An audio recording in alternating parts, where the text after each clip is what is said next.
ማቢያሶ ማራቅ ይችላል እሱ በጣም ትልቅ ውሸታም ነው ማለት ነው ያሉት ድራማ ተፈጥሯል በጣም ያለቀሰች የተሰደበችውን የተጎዳችውን የተከዳችውን አንድ ሰው ጥሩ ከመሆኑ በፊት የሆነ ጊዜ መጥፎ ነበር አይኖ አዝኛለሁ ደብሮኛል እዚህ ሰዓት አቶ ትዝታው ሳሙኤል በሶስት ወንጀሎች እንደተከሰሰ ጠንቋይ ቤት የምትሄዱ ቲክቶከሮች ሙሉ በሙሉ ከጴንጤነት ወጥቻለሁ አዶናይ ዛሬ ተገኝተሃል ሰላም ቤተሰብ እንዴት ናችሁ ያለው ክብሩ ይስፋ ጆሴፍ ነኝ እንደተለመደው በአዳዲስ በወቅቴና በአነጋጋሪ ቪዲዮዎች ተመልሼላችሁ መጥቻለሁ ከእናንተ የሚጠበቀው እስከዚህ ቪዲዮ መጨረሻ አብራችሁ መቆየትና ለቻናል ለጓዲስ ከሆናችሁ ላይክ በማድረግ ሼር በማድረግና ሰብስክራይብ በማድረግ የቻናል ቤተሰብ ሆኑ በተለይ አዲስ ሆናችሁ ሰብስክራይብ ሳታደርጉ ምትዩ ያን የ2 ሰከንድ ስራ ነች ሰብስክራይብ አድርጉ ይሄን ቪዲዮ ደግሞ በላይክ እንጀምሩ ማንኛውም ሐሳብና አስተያየት ካላችሁ ኮሜንት ላይ አስቀምጡልኝ ሁሉንም እቀበላለሁ ወደ ቪዲዮ ከመሄዳችሁ በፊት እንዳልኳችሁ ላይክ አድርጋችሁ ጀምሩ ሰብስክራይብ ያላደረጋችሁ ሰብስክራይብ አድርጉ ወደ ዛሬ ቪዲዮቻችን እዚህ ሰዓት አቶ ትዝታው ሳሙኤል በሶስት ወንጀሎች እንደተከሰሰና እንዲሁም ደግሞ ከሀገር እንዳይወጣ እገዳ እንደተጣለበትና የባንክ አካውንቱም እንደታገደ ተሰምተዋል። አቶ ትዝታውን በአሁን ሰዓት የቀረበበት ክስ እንግዲህ ድንግል ማርያምን ቅዱሳንን በመሳደብ ቅዱስ ታቦትን በማንቋሸሽ አባቶችን በመሳደብና የቤተ ክርስቲያኒቱን መጽሐፍትን በማብጠልጠል እና በሌሎችም ወንጀሎች ላይ ሲሆን የጥላቻና ሐሰተኛ መረጃ ስርጭትን ለመከላከል በወጣው ዋና አዋጅና በሌሎች ህጎች መሰረት ተደርጎ የተለያዩ ክሶች እንደቀረበበት ተሰምቷል። እንዳያችሁት ነው ትዝታው ሳሙኤል የባንክ እግድ ክስና ከሀገር እንዳይወጣ ታግዷል። ያው እንዲህ አይነት ነገሮች ደግሞ ሊከሰቱ እንደሚችሉ መገመት አይከብደንም። ምክንያቱም አንድ ቤተ እምነት ዲስሪስፔክት ካረግ ከተሳደብክ ሌላ ምንም ሊጠብቅ አይችልም። አንድ ቤተ እምነትን በተሳደባችሁ ቁጥር ብዙ ሚሊዮኖችን እየተሳደባችሁ እንደሆነ የሚያሳይ ነው። ያ ደግሞ ልክ ነው ብዬ አላስብም። ይሄ ደግሞ ሀሳቢ ለየትኛውም እምነት ይሰራል። ኦርቶዶክስም ሆኖ ሌላው የሚሳደብ ሙስሊምም ሆኖ ሌላው የሚሳደብ ካለ ሁሉም ትክክለኛ ፍርድ ማግኘት አለበት። ሁላችንም ተከባብረን ነው መቀጠል ያለብን ብዬ አስባለሁ። እስቲ እናንተ በዚህ ጉዳይ ምን አይነት ሀሳብ አላችሁ? ኮሜንት ላይ አስቀምጡልኝ። እያችሁ ሳያችሁ ተርኪ መርቂ ናችሁ ወጥቻለሁ ሙሉ በሙሉ የት ነህ እግዚአብሔር ያውቃል ወደፊት እሱ በሚለኝ ጊዜ ሙሉ በሙሉ ከጴንጤነት ወጥቻለሁ ሙሉ በሙሉ ነው ማወራ ምን ታረጋዋለህ እንግዲህ መክነፍ ትችላለህ ማበር ትችላለህ ኮረንቲ መያዝ ትችላለህ ሙሉ በሙሉ ከጴንጤነት ወጥቻለሁ እስቲ ምን እንደምትሆኑ ለማየት ፈልጌ ነው እስቲ የሚያዘኝ ማን እንደሆነ ለማየት ፈልጌ ነው ወንጌል ነው የሚያድነው እንጂ እናንተ 47000 ማጥናት አልችልም I'm sorry የጴንጤ 47000 ዲኖሚኔሽን ስላለ ማጥናት አልችልም እንዴ ተሰበሰበበት ስለሆነ ማለት ነው 47000 ማጥናት አልችልም በክርስቶስ ጉዳይ አንድ መሆን ካልቻልክ ሌላው ሲጨመርማ ታብዳለህ እሴ ይሰማል ዛሬ አውጄልሃል ፕሮቴስታንትነትን ሙሉ በሙሉ ለቅቄያለሁ እንዳያችሁት ነው ዮኒ ማኛ ጀዋጀዊ አሁን ደግሞ ሐሳብ ቀይሮ ከዚህ ወጥቻለሁ ምናምን አይነት ካንዱ ሲወጣ አንዱ የሚጎዳ አስመስሎ አንዱ ጋር ሲገባ አንዱ የሚጠቅም አስመስሎ የሚወራው ነገር በጣም ነው የሚያስቀኝ ያው ስቲል ብዙ ሰው በቁም ነገር የሚወስደው አለ ጠንቋይ ቤት የምትሄዱ ቲክቶከሮች አላችሁ እየተባለ ነው እና ማስረጃችሁ እየደረሰን ነው እጃችን ላይ እንደገባ እንፖስትላችኋለን ቅሌታችሁን አሁን የጊፍተር ነው ደግሞ ምንድነው ስትባሉ ጊፍት እንዳገኝ አብሶ ደግሞ ሴቶቹ ናችሁ ጠንቋይ ቤት የምትሄዱት ከዛ ቤተክርስቲያን ደግሞ ትሄዳላችሁ ከዛ ደግሞ እንትንም ትሄዳላችሁ ቸርች ትሄዳላችሁ ፓስተሮቻችሁ ጋር ማስረጃችሁ እጃችን ላይ እየደረሰ ነው ከነ ማስረጃችሁ እንፖስትላችኋለን እጃችን ላይ ብቻ እስኪገባ ነው እየጠበቀን ያለነው ጉዳኞች ናችሁ ደግሞ እናንተ ኢዲየቱላ አዳሜ ጊፍተር ጉር ተሰርተሃል ለአባብዬ ነው መገበረው ለነሱ አይደለም እየሰጠ ያለው ለአባብዬ ነው እየገበርክ ያለውን አብዛኛውን ብር እንፖስተዋለን እንደደረሰን አንድ በአንድ ብቻ እጃችን ላይ ግባ እንዳያችሁት ነው ቲክቶከሮቻችን ወደ ጠንቋይ ቤት እየሄዱ ለጊፍተር ሰው እንዲወዳቸው ምናምን ጭራሽ ሌላ ሰው ደግሞ የሆነ ነገር ለማድረግም እየሄዱ እንደዚህ አይነት ቦታ እየተገኙ ነው እና ደግሞ በጣም ብዙ ማስረጃ አለኝ አወጣዋለሁ እርግጠኛ ልሁንና ብሏል ምን ተሰማችሁ ምን ታስባላችሁ በዚህ ጉዳይ እስቲ ማንስ ይመስላችኋል መረጃ አወጣለሁ ብሏል ያው እሱን እስከምናይ የገመታችሁ ጠብቁ ለቪዲዮ ጋዜጠኛ ገዛሃኝ ማሙን እያመሰገን ወደዚህ ዓለም አቀፍ ትርተራ እንለፍ። እኔ ራሴ ሙዚየም ነኝ። በ1881 ዓመተ ምህረት ጦርነቱ በተካሄደበት ጊዜ የከብት እረኛ ነው ነበርኩት። ከዛ በኋላ ከ40 ዓመት ቆይታ በኋላ ዳግም እንደገና በመጣበት ጊዜ ያኔ ተሸንፎ የወጣ ሽንፈቱን ለመበቀል ብሎ ሲመጣ ተመልሼ በውጊያ ውስጥ ገብቼ ለ4 ዓመት ያህል ምን እያለ እየተተረተረ ነው የሰውዬ?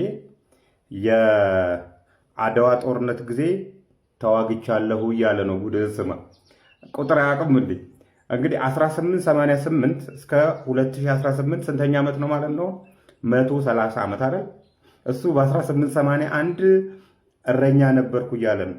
በ1881 እንኳን የ12 ዓመት ልጅ ነው ብንል አራውንድ አሁን ላይ ስንት ዓመቱ ነው ማለት ነው? ከ142 ዓመት በላይ ነኝ እያለ ነው እድሜ። ዘንድሮ መቼውስ ሽማግሌ እያጣን ያለ ነውና መተርተር በቃ እዚህ አካባቢ አሁን የአከባበሩ በጀት ምናምን ይኖራሉ፣ ትርፍራፊ ነገሮች። እዚህ አርበኞች አካባቢም የቤት ኪራዮች፣ የተለያዩ ነገሮች ትርፍራፊ ስለሚኖር እንደዚህ ይህ ሰውዬ አይተረተርም ተብሎ አይታሰብም። ነገር ግን እውነት ነው አዳምጦ የሚለው ቴሌቪዥን ጣቢያ ነው የሚያሳዝነው። አዲስ ቲቪ ይህን የእድሜ ባለጸጋ አዳምጡልን እያለ ነው ያለው። እንግዲህ ሬጂስተር የተደረገው እድሜ 160 ዓመት ነው ኢትዮጵያ ውስጥ ብቻ ያለኝ ባንክ አካውንት ውስጥ። ከዚህ ኤርቢኤንቢ ደግሞ መቼ እንደምወጣ ላሳያችሁ። ከዚህ ያለውበት ቤት የመጨረሻ ቀን መቼ እንደሆነ ላሳያችሁ። በረንዳ ልወጣ ነው ብዬ ብር ቸግሮኝ ምናምን አይደለም። ያው ሰው የመሰለው ምንድነው አዶናይ በቃ ገንዘብ መለመን ፈለገ፣ ገንዘብ ጎደለው ምናምን ነው።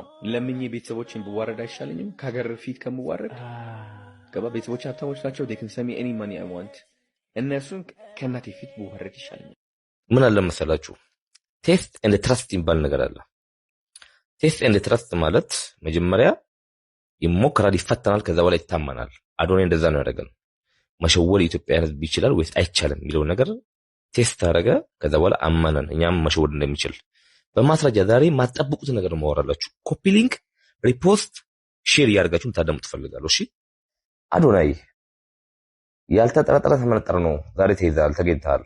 አዲግራት የሄድክ ጊዜ፣ አክሱም ሽሬ የሄድክ ጊዜ 185,000 በእነዚህ በጠራሽ ከተማ ውስጥ መቀሌን ጨምሮ 185,000 ሲም ካርድ ተሽጧል በሁለት ሳምንት ውስጥ። በሁለት ዓመት አልተሸጠም ያ ሁሉ ቁጥር ያለው ሲም ካርድ። እሺ ከዛ ፊት ደግሞ ካናዳ ያለ ኡበር መኪና ገንዘብ የለም አንተ ኡበር እየጸለይክ ወጣ። ከዛ በኋላ አንድ ኢትዮጵያዊ ሰው የመጣ በአጋጣሚ ልሸኛለ። ያ ሰው ያጋጣሚ ነው። ምንድን ነው የሚሰራው? ደርሰንበታል ምን እንደሚሰራ።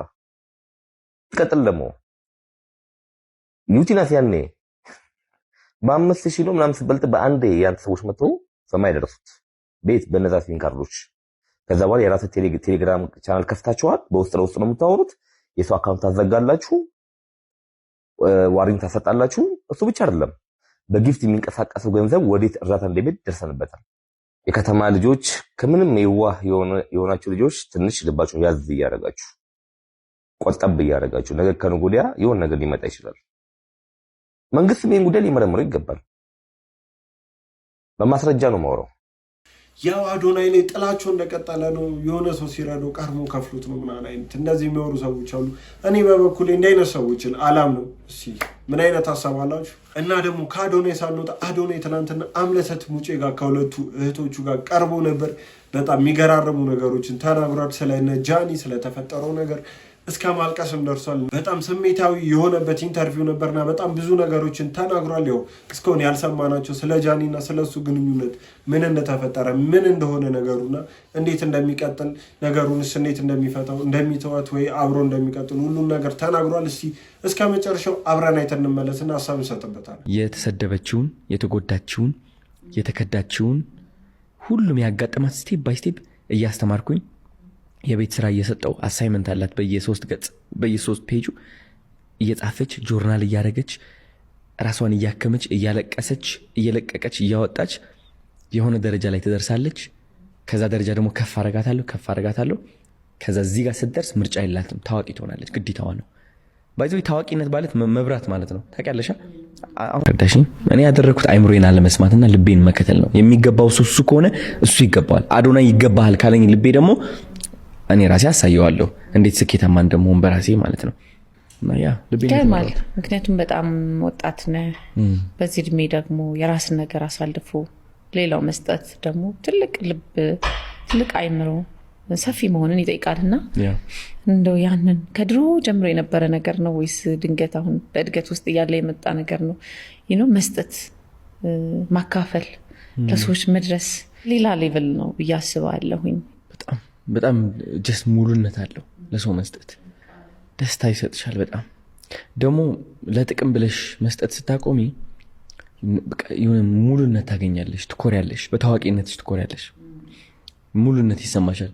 አሁን እኔ እንኳን ሸውጄ ሰዎችን ለማሳመን ብዬ እንኳን ነገሮችን አላረግኩኝ። አስበሽዋል ምን ያህል ባዶነት ይሰማኝ ነበር? አሁን ባለውበት ደረጃ ከውስጥ ጋር ትጣላ ነበረ። ኧረ በጣም የውሸት ነዋ። ሰው መጥቶ አፈቅርሃለሁ እወድሃለሁ ሲለኝ ምን ያህል ፌክ እና እባብ መሆኔን ውስጤ ይነግረኛል። ሰው እሸሻለሁ እንጂ ከሰው አይደለ?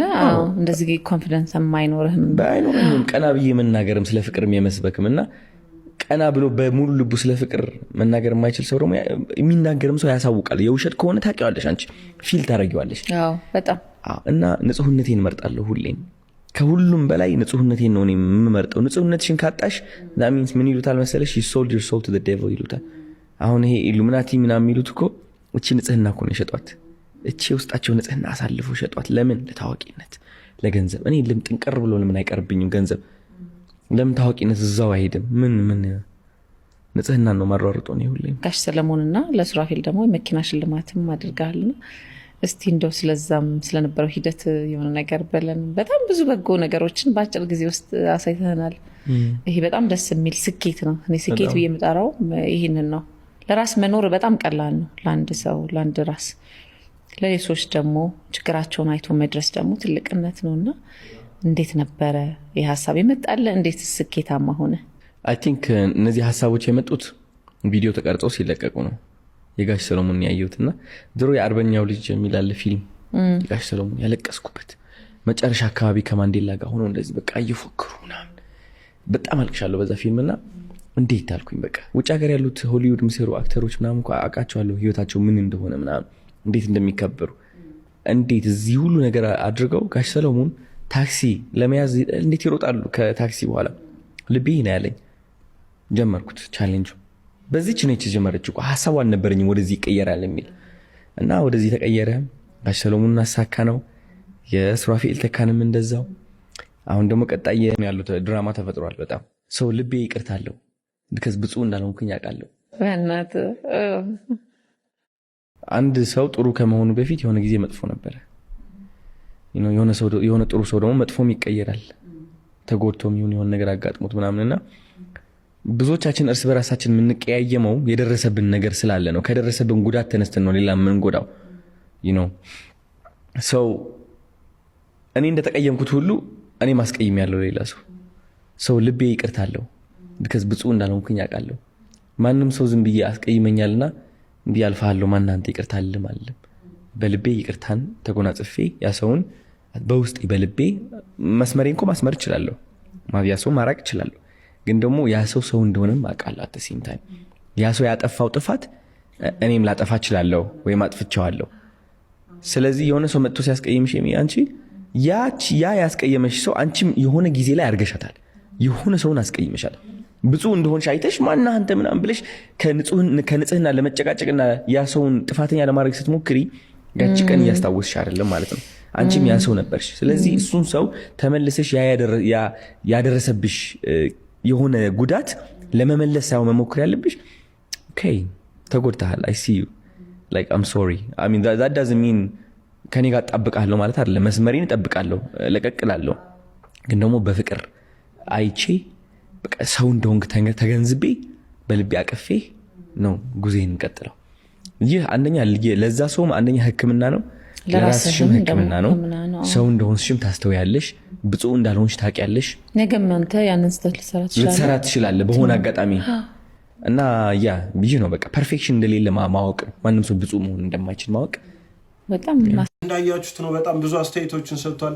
በጃኒና በሱ ጉዳይ ደግሞ በጣም ከባድ ጊዜ እንዳሳለፈ ያ ድራማ ሲፈጠር ያው ብዙ ነገሮችን እንዳስተጓጎለበት እና በጣም ብዙ ነገር አስቦ እንዲተው እንዳደረገውና ጭራሽ ድብርት ውስጥ ሊገባ እንደነበር ተናግሯል እንደሰማችሁትና በጣም ብዙ የተለያዩ ነገሮችንም ተናግሯል። እስቲ እናንተ ምን ተሰማችሁ? በዚህ ኢንተርቪው ምን ታስባላችሁ? የሁለቱ ጉዳይስ ምን የደረሰ ይመስላችኋል? 4 ሚሊዮን ፎሎወርስ ደርስ በቃ ፓርቲ አዘጋጃለሁ፣ የሚገርም ኢቨንት አዘጋጃለሁ ብዬ ነበረ። እስር ቤት ውስጥ ሆኜ ነው 4 ሚሊዮን የገባሁት። 5 ሚሊዮን ፎሎወርስ ደርስ አሁን ያለው ድራማ ተፈጥሯል በጣም ሰው አጌን አት ዘ ሴም ታይም ከፍተኛና ዝቅተኛ ነገር ባንዴ በኩል ሀፕን አድርጉብኝ። ምን ፈጠረብኝ መሰለሽ? ኤክስፔክቴሽን አስወግድ። ምንም ነገር ሊሆን ይችላል። በቃ ኤክስፔክቴሽን አስወግድ። አንተ ብቻ ጥሩን ተመኝ፣ ግን ደግሞ ኤክስፔክቴሽን አስወግድ። ይሁን ነገር ሊፈጠር ይችላል። ያንስታን ሰው ላይ ኤክስፔክቴሽን ካሳረፍክ ታዝናለህ። ህይወት ላይ ኤክስፔክቴሽን ካሳረፍክ አፕሴት ነው የምትሆነው። ኢቭን የአየር ጸባይ ላይ ኤክስፔክቴሽን ካሳረፍሽ እኮ ታዝኛለሽ እኮ። ባክ አይዝነብ ብለህ ሲዘንብ ትቃጠላለህ። ቅጥል ነው የምትለው። ስለዚህ መፍቀድ ነው በቃ አለመቆጣጠር ህይወትን እንደዚህ ያጋጠመ ኦኬ እግዚአብሔር ብሎት ነው ማለት ነው። ስለዚህ አይ ነው አዝኛለሁ፣ ደብሮኛል፣ እስኪ ትንሽ እንዴት አድርጌ ከዚች ለመውጣት ምን ላድርግ ነው በቃ ወደፊት ትንሽ ለመራመድ መሞከር። ህይወት እንደዛ ነች ባክሽ። አዎ ሁሌም ፐርፌክት አትሆንም፣ የታወቀ ነገር ነው። አሁን ብዙ ስናወራ ስንጫወት ካንተም የወሰድኩት ነገር ምንድነው? አንድ ነገር አንዳንዴ ምን ትሆኛለሽ መሰለሽ? ሁሉ ነገር በቃ ያልሽውን እውን ሲሆንልሽ ምናምን ከእምነት አልፈሽ እንትን ትሆኛለሽ፣ መታበይ ትጀምራለህ። እኔ ነኝ ትያለሽ። ከዛ ኩርክም አድርጎ ማመንህ ህይወት እያስተካከል ነው አውቃለሁ ይልሻል እግዚአብሔር። ግን ደግሞ ትዕቢትን ቀነስ። ገባሽ? አሁን እኔ ትዕቢቴ ተቀንሷል በእርግጠኝነት። ያ ሲያጋጥም ትዕቢቴ ስልሽ ዲቨሎፕ እያደረገ ነበር ወደዛ። ሰው እኮ ነኝ እኔ አሁን። ብዙ ሰው እንደዛ ነው የሚያስብኝ። አሁን አዶናይ ማለት በቃ ይዋ ነው፣ አዶናይ እንትን ነው። እኔም ትዕቢት አለኝ፣ እኔም ጉራ አለኝ፣ እኔም አጠፋለሁ። ስለዚህ ትዕቢቷ ወደ ትዕቢት እየገባው ነበረ። ስኬት በስኬት ያ ነገር አመጣሁት፣ ያ ነገር አልኩ አመጣሁት፣ ያ በገንዘብ በታዋቂነት አንደኛ። ከዛ ይህ ነገር ሁሉ ከዓለም በላይ ያደርግሻል። አሁን ብዙ ያለሽ ከዛ እነዛ ሞመንቶች ያጋጥሙና እንደዚህ ያለሽ ማስተዋል ትጀምሪያለሽ። ከዛ እኔ ሁሌም ከእግዚአብሔር ጋር ነው የምራመደው። ከሱ በላይ አይሰማ። ትዕቢት የሚባለው ከሰው በላይ ነኝ ብለሽ ስታስቢ ብቻ አይደለም። ዋናው ትዕቢት ከእግዚአብሔር በላይ ነኝ ብለሽ ስታስቢ ጊዜ ነው የሚያስተምርሽ፣ እግዚአብሔር የሚያሳይሽ። አሁን ከእግዚአብሔር ጋር ነው የምራመደው። እኔ ወደዋለሁ እግዚአብሔር፣ ከማንም ሰው አልበልጥም። አውቀዋለሁ። እኔ እስር ቤት ስታሰር የዛኔ ታዋቂነት ያራግፌ ነው የገባሁት። እዛው ገንዘቤን አራግፌ ነው የገባሁት። ዜሮ ሆኜ ባዶ ሆኜ አየኋቸው እነዛ ሰዎች። በምንድን ነው የምበልጠው ከነዛ ሰዎች? በምንም። እነሱን ቁጭ ብለዋል፣ እኔም ቁጭ ብያለሁ። ስለዚህ ያገኘሁት ሰው አሁን ሳገኝ በክብር በእኩልነት አወራለሁ። ስቲል ግን አዶናይ ስኬታማ ነው፣ ጎበዝ ነው፣ እምነቱን ይከተላል። እሱ ሀምብል ሆንኩኝ፣ ተረጋጋሁ፣ ተመስገን። ሰው እየረዳው ራሴን በድህነት ለማኖር የምሞክር ሰው አይደለሁኝም። አውቀዋለሁ። ከሰዎችን እያገዝኩኝ ጀግና ነኝ። ራሴን ሀብታም አደርጋለሁ። ማልታይ ቢሊዮነር እንሆናለሁ። ራስ መኖር በጣም ቀላል ነው ለአንድ ሰው፣ ለአንድ ራስ። ለሌሎች ደግሞ ችግራቸውን አይቶ መድረስ ደግሞ ትልቅነት ነውና እንዴት ነበረ ይህ ሀሳብ የመጣለ? እንዴት ስኬታማ ሆነ? አይ ቲንክ እነዚህ ሀሳቦች የመጡት ቪዲዮ ተቀርጸው ሲለቀቁ ነው። የጋሽ ሰሎሞን ያየሁትና ድሮ የአርበኛው ልጅ የሚላል ፊልም የጋሽ ሰሎሞን ያለቀስኩበት መጨረሻ አካባቢ ከማንዴላ ጋር ሆኖ እንደዚህ በቃ እየፎክሩ ምናምን በጣም አልቅሻለሁ በዛ ፊልምና እንዴት አልኩኝ። በቃ ውጭ ሀገር ያሉት ሆሊውድ የሚሰሩ አክተሮች ምናምን እንኳን አውቃቸዋለሁ ህይወታቸው ምን እንደሆነ ምናምን እንዴት እንደሚከበሩ እንዴት እዚህ ሁሉ ነገር አድርገው ጋሽ ሰሎሞን ታክሲ ለመያዝ እንዴት ይሮጣሉ። ከታክሲ በኋላ ልቤ ነው ያለኝ። ጀመርኩት ቻሌንጁ። በዚህ ችኔች ጀመረችው። ሀሳቡ አልነበረኝም ወደዚህ ይቀየራል የሚል እና ወደዚህ ተቀየረ። ጋሽ ሰሎሞን አሳካ ነው። የሱራፌል ተካንም እንደዛው። አሁን ደግሞ ቀጣይ የዘማሪ ገብረ ዮሐንስ ምን ጀምር ነው የአፓርትመንት ለመግዛት ቤድሩምና መኪና ከነሹፌሩ። ሰው እየረዳው ራሴን በድህነት ለማኖር የምሞክር ሰው አይደለሁኝም። አውቀዋለሁ። ከሰዎችን እያገዝኩኝ ጀግና ነኝ። ራሴን ሀብታም አደርጋለሁ። ማልታይ ቢሊዮነር እንሆናለሁ። ለራሴ ቃል የገባሁት ነገር ምንድነው? አዶናይ የኢትዮጵያ ወጣቱ ቢሊዮነር ነው። እስቲ አንዴ ይሄን ቪዲዮ አይተን እንመለስ። 25 ሚሊዮን ብር በጠራራ ፀሐይ ዩኒታ እንዴት እንደሚያጭበርባችሁ ልንገራችሁ። እግዚአብሔር ምስክሬ ነው።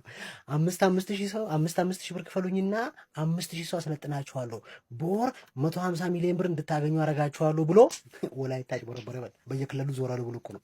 እሱ ብቻውን ስንት ብር እንደሚሰራ ታውቃለህ? 25 ሚሊዮን ብር ነው። 5,000 ሰው ሰልጣኞቹ ሁሉ 5,000 ብር እንዲከፍሉት ያደረገ ነው። ወላይታ ያጭበረበራቸው ሰዎች ደርሶኝ አዲስ አበባ እኔ እኮ አዲስ አበባ የመሀል ሀገር ሰው እንደዚህ ፋራ መቼ ነው የሆናችሁት? ይህን ቪዲዮ በጣም ብዙዎቻችሁ ይላካችሁልኝ ነበር። መልስ እንድሰጥ ፈልጋችሁ የጠየቃችሁኝ ሰዎችም አላችሁ። እስቲ እኔ ከማወራ አዳማና ወላይታ ሶዶ የነበራችሁ ሰዎች የከፈላችሁት ነገር አለ? እስቲ እናንተ ኮሜንት ላይ ንገሩኝ። በጣም ብዙዎች በሺዎች የሚቆጠሩ ወጣቶች ነበሩና ስንት ብር ከፈላችሁ? እስቲ ኮሜንት ላይ አሳውቁ ለማያውቁ ሰዎች። ለማንኛውም ሐዋሳ ደግሞ ከነገ ወዲያ ቅዳሜ ጠዋት 3 ሰዓት ተኩል ሴንትራል እንገናኝ። በራሴ ተነሳሽነት እያደረኩ ያለሁት ነገር ነው። ምንም የምትከፍሉት ነገር የለም። እሱም ቢሆን በደንብ ኢንፎርሜሽን ቼክ ባለማድረግ ይመስለኛል ቪዲዮን አጥፍቶታል አሁን ላይ። ስለዚህ ግን ብዙ ሰዎች ይሄን ቪዲዮ ካዩ በኋላ ኮንፊውዝድ ስለሆኑ ነው ይሄንን መልስ እየሰጠው ያለሁት። ሌላው ደግሞ ወደ ሁሉም ከተሞች ስንመጣ ቀድመን ከመንግስት ፍቃድ አግኝተን ነው የምንወጣው። ከዛ ከተማ አስተዳደር ትክክለኛ ፍቃድ ካላገኘን አንመጣም። ስለዚህ መንግስት የሚያውቀው ነው፣ እኛም ምንም አናስከፍላችሁም። ስለዚህ እንደዚህ አይነት ኮንፊውዥን ውስጥ አትግቡ። ይሄ ነው እውነታው ማለት ነው። ኑቲ ቪዲዮ እንደሰራብኝ ገባሁ። እኔ 25 ሚሊዮን ብር አላጭበረበርኩም ምናምን አለ። ይቀልዳል፣ ቀልደኛ ገበሬ። ምን እንደሚል ንገራችሁ። እናንተ አሁን ሶዶ ላይ ስለጠናችሁ ሰዎች በካሽ እኮ አይደለም የምትሰጡት። ዩቲ ዳሎል የሚባል ዌብሳይት አለ፣ እዛ ላይ ተመዝገቡ ነው ያላችሁ። እዛ ላይ ስትመዘገቡ ከ2800 ብር እስከ 5800 ብር ነው። ፕሮሞሽን ነው እየሰራ ያለው። በካሽ እኮ አይደለም የምከፍለው። ፉል ፓኬጅ አለ፣ የፌስቡክ የዩቲዩብ ፓኬጅ አለን ነው የሚላችሁ አይደል? ያሰለጠናችሁ እንደዛ ነው። ልክ እዛ ስትመዘገብ 5000 ምናምን ብር ታወጣለህ። ያ ማለት እሷ 25 ሚሊዮን ብር ሰርቷል ማለት ነው። ዋሽቻለሁ እኔ ቪዲዮ ጀላል እንዴ? የሚበላውን እኮ አይደለም እኔ ለሚበላው ሰው አይደለም እኮ ለማይጭበረበረው ንቁ ለሆነ ሰው ነው እየነገርኩ ያለሁት እንጂ ምድረ ደንቆሮ በብር አይደለም የምከፍለው። አሁን ሐዋሳ የሚሄደው ማስታወቂያ ሊሰራ ነው። ዳሎል የሚባል ዌብሳይት አለ። እሱ ላይ ተመዝገቡና ወይ ፉል ፓኬጅ ወይ ሾርት ፓኬጅ ነው። ሾርት ፓኬጁ የሚጀምረው ከ2800 ብር ነው። ቪዲዮን አውርጄ ይዣለሁ። ዛሬ አለቅልህም። መበላል ለምፈልገው ሰው አለቅልህም። ሶዶ ከተማ ላይ መጥቶላችሁ ይሄን ነው ሰርቶላችሁ ሄዱ። አልሰጣችሁም? ዌብሳይቱን ዳሎል ዌብሳይት ላይ ተመዝገቡ ብላችሁ ስንት ብር ነው መነሻው? 2800 እስከ 5500 ብር ነው። እኔ ለሚሰማ ሰው ነው የምንነግረው። መሰረቅ ላልፈለገ ሰው ነው። መሰረቅ ከፈለግ ጉዳይ አይደለም። ነገ ቪዲዮና ያዤ እለቅላችኋለሁ። እኔ ሳላረጋግጥ ቪዲዮ አልሰራም። አቅም እኮ ነው የምነግርህ። ብሩን አይደለም የምትሰጠው፣ ካሹን አይደለም።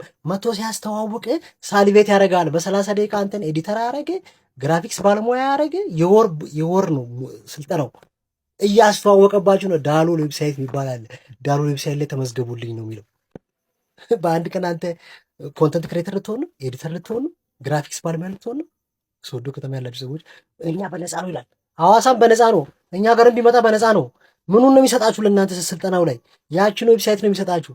አረ በመድኃኒዓለም መበላት ለፈለገ ሰው እኔ ቪዲዮ አልሰራም፣ መብታችሁ ነው። እኔ ግን እዚህ ጋር ምንም የዳሎል ጥፋት እየታየኝ አይደለም። ሀሳብ መሸጥ፣ እውቀታችንን መሸጥ የተለመደ ነገር ነው፣ ምንም ኖርማል ነገር ነው። ስለዚህ ይሄ ነገር ጥፋት ሆኖ እንዴት እንዳታየው ለዚህ ግለሰብ አልገባኝም። ምን የሆነው ነው ሳየው የሆነ የግል ጥላቻ ያለበት እየመሰለኝ ነው። እስቲ በዚህ ጉዳይ ሀሳብ ካላችሁ ኮመንት ላይ አድርጉ። ቻው የእናቴ ልጅ። በእነዚህ ሁለት ባለጠጎች ፊት ላይ የሚታየው ስስት ቃላት ሊገልጹት ከሚችሉት በላይ ጥልቅ ነው።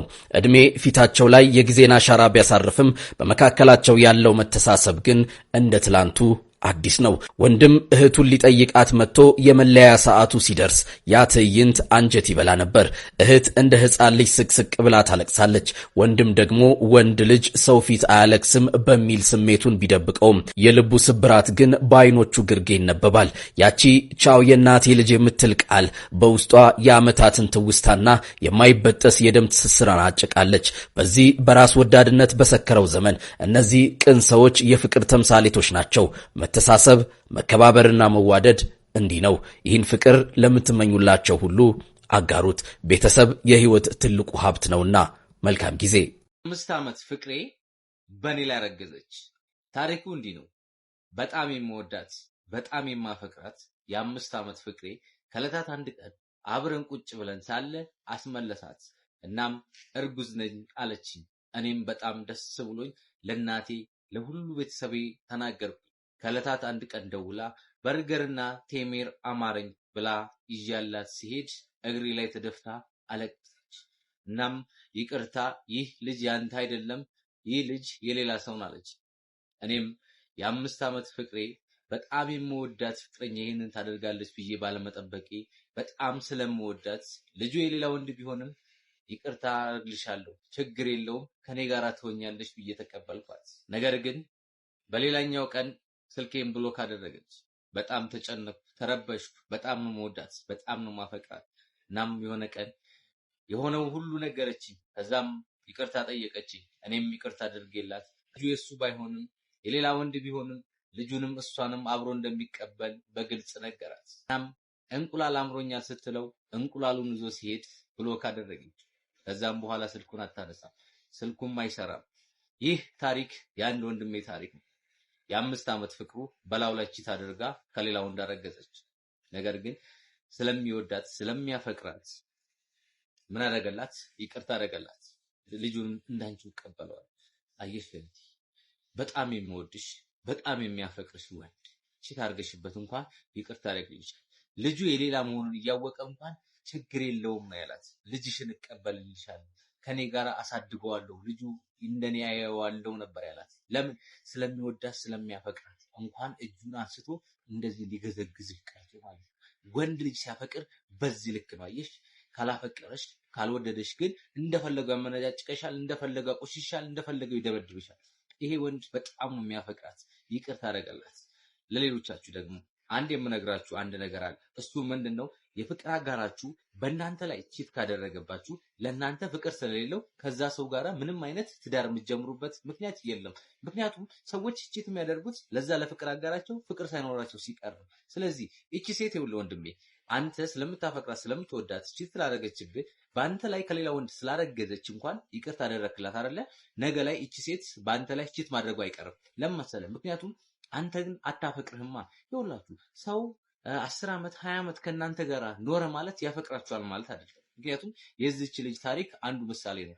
5 ዓመት በፍቅር አብረው ኖረዋል። ነገር ግን እቺ ሴት በመሃል በሱ ላይ ቺት ታደርግ ነበር። ስለዚህ እህት ወንድሞቼ ቺት ያደረገባችሁን ሰው መቼም ይቅርታ እንዳታደርጉለት። ትዳር ላይ ከሆነ እሱ የእናንተ ውሳኔ ነው። ነገር ግን ከትዳር በፊት ከሆነ መቼም ቢሆን ይቅርታ እንዳታደርጉለት እና ሴቶች ከዚህ ልጅ በጣም መማር አለባችሁ። ወንድ ልጅ ሲያፈቅር እዚህ ድረስ ነው። ወንድ ልጅ ካፈቀረ ምንም እየበደልሽው ምንም እያደረግሽው ይቅርታ አድርጎልሽ ከአንቺ ጋር መኖር ይመርጣል። አንቺን ይንከባከብሻል፣ ስለ አንቺ ይኖራል። የአንቺን ሰላም ለማስጠበቅ ሁልጊዜ ደፋ ቀና ይላል እንጂ አይደበድብሽም፣ አያንቋሽሽም፣ አይመታሽም። ምክንያቱም ካፈቀረሽ ለአንቺ ፍቅር ካለው የአንቺ ህመም የሱ ህመም ስለሆነ አንቺን አያሳምምሽም። ለምን? አንቺን ካመመሽ እሱ ይታመማልና። ይሄ የአንቺ ስጋ አንቺን እዚህ ጋር ሲመታሽ እሱም እዚህ ጋር ስለሚያመው ራሱን ላለማሳመም ሲል አንቺን ይንከባከብሻል። ወንድ ልጅ ሲያፈቅር እዚህ ድረስ ነው። አቶ መንሱር አዲስ አበባ ገብቻለሁ ብሏል። እንኳን ደህና መጡ አቶ መንሱር። ቡርኪና ፋሶ የሚነሳሳ ነገር የለም። አዲስ አበባ ገብቻለሁ ካለ በኋላ ተናዶ አይኑ ቀልቶ እኛ እንደገፋ ነው፣ ስሙን እንዳጠፋ ነው፣ እንደበደል ነው እሪ ሲል ነበር። አንዳንድ ጊዜ እውነት ዝም ስትል ውሸት ናት አፈቀላጤ የምትሆነው። አቶ መንሱር አንተ ካስተዋወቅከው ድርጅት ቪክቲሞች መካከል የአንዱን ታሪክ ልንገር። እድሜያቸው ቢያንስ ለአንተ አባት ይሆናሉ። የኩላሊት ህመምተኛ ናቸው። በሳምንት 7000 ብር ለኩላሊት እጥበት ያወጣሉ። ይሄንን ብር በየሳምንቱ 7000 ብር እያወጣው ከምጨርስ መኪና ልግዛና በዚህ መኪና ታክሲ እየሰራው የማገኘውን ብር ለኩላሊት እጥበትና እዳይን እከፍላለሁ ብለው ነው ብር የሰጡት። ቢሮ ገብተው ሲያለቅሱ ነበር፣ እባካችሁ ብር ይመልሱልኝ ብለው። ይሄ ነው የሚያመንኛል። ይሄ ነው እንደዚህ አይነት ጭካኔ ከየት የመጣ ጭካኔ ነው ብለን እንትን የምንለው። አንተ እንደተበደልክ ሰው ሆነ እሪ የሚያሰኝህ ይሄን ታሪክ ሳታቀርት አይደለም፣ ሆዳም ስለሆንክ ነው እንጂ። በእርግጥ ከሌሎቹ ፕሮሞተሮች አንተ ትሻላለህ። እየቀረብክ ቢያንስ ነገሮችን ለማስረዳት ትሞክራለህ፣ ውሸት ቢሆኑ። ሲጀምር ውሸት ማለት ነው ቆማ ስትሄድ አንተን ነው የምትመስለው። መተህ ዛሬም ልታስፈራራ፣ ዛሬም ተበድያለሁ ስሜ ጠፍቷል ስንሰማህ አይደለም። አንዳች ነገር አንሰማህም። እንዳልኩ ከሌሎቹ አንተ ትሻላለህ ማለት ወንጀለኛ አይደለህም ማለት አይደለም። የሚከስህ አካል በመጥፋቱ ምክንያት ነው። ስለዚህ አሁንም ፍትህ እስከሚረጋገጥ ድረስ እንቀጥልበታለን። እንደዚህ አይነት ሰው የሚያመው ሰው ታሪክ ስለምናቅ ማለት ነው። አንተ ደግሞ ናቲ የምትባል ሰውዬ እንዲህ ስሉ የምታሽቃብጠው ለምን አትወልድለትም ከፈለክ? ስለዚህ አቶ መንሱር እንኳን ደህና መጡ ልንሎት እንወዳለን። እሺ ብዙዎቻችሁ እንግዲህ ስለ 444 ቁጥር ሚስጥር ጠይቃችሁኛል። ግማሾቻችሁ ደግሞ ኑ አሽ ያተሳሳት ይሄ ኤንጅል ነምበር የመላእክቶች ቁጥር ነው መንፈሳዊ ይዘት አለው ብላችሁ ኢቭን ከመጽሐፍ ቅዱስ አንጻር ልትተነትኑልኝ የሞከራችሁ አላችሁ። ግማሾቻችሁ ደግሞ ፕሮፋይል ፒክቸራቸው ላይ ስለሚጠቀሙ ሰዎችም አምጥታችሁልኛል። ኦኬ ግልጽ ላርግላችሁና ውሳኔው እናንተ ነው። ይኸውላችሁ አንዳንድ ጊዜ ነገሮችን መንፈሳዊ ማድረግና ትክክለኛ መንፈሳዊነት በጣም የተለያዩ ናቸው። ግማሾቻችሁ እስቲ ኤአይ ላይ ሰርች አድርገው መንፈሳዊ ቁጥር ነው ይልሃል ብላችሁም ያላችሁኝ ያላችሁ። እኔ ይሄንን ነገር በዛኛው ቪዲዮ እንዳልኳችሁ ነው ከድሮ ጀምሮ ነው ማቃቸው። አይደለም ይሄንን ቁጥር አሁን ኤአይ ሰርች ማድረግ ቀርቶ መጽሐፉ አለኝ ሼር ማድረግ ይችላል ከፈለጋችሁ። ኢቭን እነዚህን ቁጥሮች ስለመሰረተችው ሴትዮም እንዴት እንደመሰረተችው እናንተ ራሳችሁ በምትፈልጉት ሰርች ኢንጂን ሰርች አርጋችሁ የምታያቸውን መረጃዎች ይሰጣችኋለሁ። ስለዚህ በደንብ አርጋችሁ ረጋ አርጋችሁ ስሙኝ። ታዲያ እነዚህ ቁጥሮች ከየት መጡ? ኤንጅልስ ነምበር የምንላቸው ከየት መጡ? ይሄን መረዳት በጣም ያስፈልጋል። ኤንጅልስ ነምበር የምንላቸው የመጡት እነዚህ ይሄ ማመናፈስና እንደዚህ አይነት ቁጥሮችን ሳያስፈልጉ ሰይጣናዊ ልምምዶችን ወደ መንፈሳዊ ልምምድ የከተቱብን በተለይ ከኒው ኤጅ ሙቭመንት ላይ ከአዲሱ ዓለም እንቅስቃሴ ጋር በተያያዘ ነው። ይሄንን በማስረጃ ልንገራችሁ። በተለይ ከዚህ ጋር የምትነሳ አንድ ሴት አለች። በካርታ ጥንቆላ የምታምን በቁጥሮች ቀመር ነገሮችን ተነብያለሁ ብላ የምታምን በነሱ የሆነ ስም የሚሰጧት፣ በእኛ ግን በኖርማል አገላለጽ የጠንቋይ የሟርት ስራ የምትሰራ እንደማለት ነው። እቺ ሴት እንግዲህ ምን ታደርጋለች መሰላችሁ? ይኸውላችሁ መናፍስት መላእክት ከኛ ጋር ኮንታክት ማድረግ ቢፈልጉ በምንድን ነው ኮንታክት የሚያደርጉት? መታው አያወሩንም። ስለዚህ በምንድን ነው ብላ አስተማረች ማለት ነው። በቁጥሮች ነው። ስለዚህ እነዚህን ቁጥሮች በተደጋጋሚ ካያችሁ ኢንሲደንት አይደለም፣ አጋጣሚ አይደለም፣ መልእክት ለእናንተ ተላልፏል። ያንን መልእክት እናንተ መተርጎም አለባችሁ ትላለች። ለምሳሌ አንድ ሰው በሬዲዮ መልእክት ቢናገር ያ የሬዲዮ መልእክት ሄዶ ሰውየው የሚቀበለው በምንድን ነው? በሆነ በሬዲዮ ፍሪኩዌንሲ በመቀበያ ነው አይደል? ወይ ሪሲቨር ያስፈልጋችኋል ያንን መልእክት ለመቀበል። እንደዛ መተርጎሚያ ይዛችሁ መዘጋጀት አለባችሁ። እኔ ደግሞ ይህንን እሰጣችኋለሁ ብላ እዚህ ጋር የምታዩትን ኤንጅል ነምበር መጽሐፍ ጽፋ አስቀመጠች ማለት ነው። ስለዚህ የኤንጅል ነምበር ታሪክ በጣም ገነነ። ከዛ ሰዎች ይወላችሁ አንድ ነገር ትኩረት ካረጋችሁበት፣ ለምሳሌ እንደዚህ ተደጋጋሚ ቁጥሮችን ካላችሁ በተደጋጋሚ በሄዳችሁበት ቦታ ሁላ እነዛ ተደጋጋሚ ይገጥሟችኋል መንፈሱም ስለሚሰራ። ስለዚህ የዛኔ እውነት ነው ብላችሁ ትቀበላላችሁ። ያንን መጽሐፍ ገለጥ አድርጋችሁ እኔ ለምሳሌ 134 ቁጥር በጣም እፈልግ ነበር፣ እወድ ነበር። ለምን? እዛ ጋር ኤንጅልስ ነምበር መጽሐፍ ላይ የሚሰጠው ነገር ስላለ። ታርጋ መንገድ ላይ ያየው ሰዓት ድንገት ሳወጣ ኦኬ ፈጣሪ ሊነግረኝ የፈለገው መልእክት ነበረ፣ ሰዓቷ የሆነ ነገር መልእክት። ከዛ ኤንጅል ነምበር መጽሐፌን አወጣና በኪሴ ይዤ ነበር የሚሄደው። ከዛ እንደዚህ ነው ብዬ እገልጽ ነበረ። የዚህ ሴትዮ መጽሐፍ ማለት ነው። ግን በኋላ ላይ ታሪኳን በደንብ ሳጠና እሷ ራሱ ወደ ክርስትና ተመልሳ እነዚህን ስራዎች ትታ ይሄ ነገር የሰራውት ነገር ስህተት ነው፣ መንፈሳዊ ምሪት አይደለም፣ ኢ መንፈሳዊ ነው ብላ ራሷ እርግፍ አድርጋ ትታ ንስሐ ገብታ ያለፈችው ነገር ነው ይሄ ነገር። ገብታችሁ ታሪኳን ማንበብ ትችላላችሁ። ከዛ በኋላ ነው ከአዲሱ ዘመን እንቅስቃሴ በተለይ አብርሆት ወይም ኢሊሚኔሽን ከምንለው ዘመን ጋር ወይም ከኢሊሚናንቲዎች ጋር ደግሞ በመያያዝ የቁጥሮች ሚስጥርና ሰብሊሚናል ሜሴጆች ወይም ሳይታወቅ ወደ ሰዎች አእምሮ የሚተላለፉ ሜሴጆች መምጣት ጀመሩ። ስለዚህ ቁጥሮችን እናመናፍሳቸው ካልን 6 ቁጥርን ማመናፈስ ይችላሉ። ይኸውላችሁ ቁጥሮች ብዙ ጊዜ መንፈሳዊ መልእክቶችን ያስተላልፋሉ። ይሄ የማይካድ እውነት የሆነ ነገር ነው። በተለይ ደግሞ ከ6ኛው መቶ ክፍለ ዘመን ጀምሮ በተለይ እንደ ፓይታጎረስ አይነት ያሉ ሰዎች ቁጥራዊ ቀመሮችን በመጠቀም የተለያዩ ነገሮች መስራት ከጀመሩ በኋላ ሰዎች ቁጥሮችን ይጠቀማሉ። ያ ብቻ አይደለም። በመጽሐፍ ቅዱስ ላይ ትልልቅ ሚስጥሮች ትልልቅ ነገሮች በቁጥሮች ሲቆለፉና ሲታሰሩ ታያላችሁ። ቁጥሮች ምልክት ናቸው። በተለይ ደግሞ በልዩ ሁኔታ ደግሞ ቁጥሮች በመጽሐፍ ቅዱስ ላይ የተለያዩ ትርጉሞች ሲኖራቸው ትመለከታላችሁ። ለምሳሌ 7 ቁጥር ፍጽምናን ሲያሳይ ትመለከታላችሁ በጣም በተደጋጋሚ ጊዜ። 6 ቁጥርን ከማቴሪያል ነገሮች ጋር ሲያያዝ ምናምን ታያላችሁ። ያ ብቻ አይደለም፣ ቁጥሩም የሰው ቁጥር ነው ተብሎ 666 ደግሞ በዮሐንስ ራእይ ላይ እንደተጠቀሰ ታውቃላችሁ። ነገር ግን ለእያንዳንዱ ቁጥር ግን ራሳችን ሚኒንግ እየሰጠን መሄድ አለብን ማለት ግን አይደለም። ያ እንግዲህ አንዳንድ ጊዜ ወደ አጋንንታዊ ልምምድ ሊከተን ስለሚችል በጣም መጠንቀቅ መቻል አለብን። ለምሳሌ 444 ቁጥርን እናንተ ያስቀመጣችሁበት መንገድ አለ። ይሄ ማለት ከአራቱ ማዕዘናት ጋር ከአራቱ ባህሪያተ ዳችሁ ያያያዛችኋቸው ነገሮች አሉ።